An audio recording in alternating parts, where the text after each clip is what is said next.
Episode number 160. "Don't look!"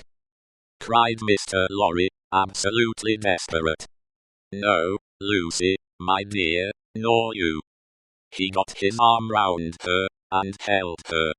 "Don't be so terrified, my love. I solemnly swear to you that I know of no harm having happened to Charles, that I had no suspicion even of his being in this fatal place. What prison is he in?" "La Force." "La Force. Lucy, my child, if ever you were brave and serviceable in your life, and you were always both, you will compose yourself now, to do exactly as I bid you, for more depends upon it than you can think, or I can say. There is no help for you in any action on your part tonight. You cannot possibly stir out. I say this, because what I must bid you to do for Charles's sake, is the hardest thing to do of all. You must instantly be obedient, still, and quiet. You must let me put you in a room at the back here. You must leave your father and me alone for 2 minutes, and as there are life and death in the world, you must not delay. I will be submissive to you. I see in your face that you know I can do nothing else than this. I know you are true." The old man kissed her, and hurried her into his room, and turned the key, then came hurrying back to the doctor, and opened the window, and partly opened the blind, and put his hand upon the doctor's arm, and looked out with him into the courtyard. Looked out upon a throng of men and women, not enough in number, or near enough, to fill the courtyard. Not more than 40 or 50 in all. The people in possession of the house had let them in at the gate, and they had rushed into work at the grindstone.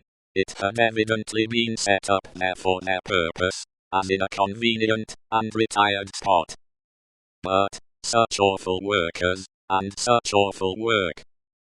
The grindstone had a double handle, and, turning at it madly, were 2 men, whose faces, as their long hair flapped back when the whirlings of the grindstone brought their faces up, were more horrible and cruel than the visages of the wildest savages in their most barbarous disguise. False eyebrows and false moustaches were stuck upon them, and their hideous countenances were all bloody and sweaty, and all awry with howling, and all staring and glaring with beastly excitement and want of sleep.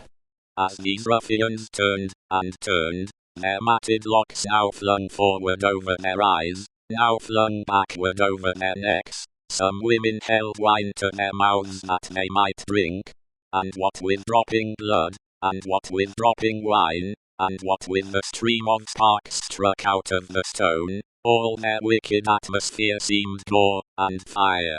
The eye could not detect one creature in the group free from the smear of blood. Shouldering one another to get next at the sharpening stone, were men stripped to the waist, with the stain all over their limbs and bodies, men in all sorts of rags, with the stain upon those rags, men devilishly set off with spoils of women's lace and silk and ribbon, with the stain dyeing those trifles through and through. Hatchets, knives, bayonets, swords, all brought to be sharpened, were all red with it. Some of the hacked swords were tied to the wrists of those who carried them, with strips of linen and fragments of dress, ligatures various in kind, but all deep of the one color. And as the frantic wielders of these weapons snatched them from the stream of sparks, and tore away into the streets, the same red hue was red in their frenzied eyes, which any unbrutalized beholder would have given 20 years of life to petrify with a well-directed gun.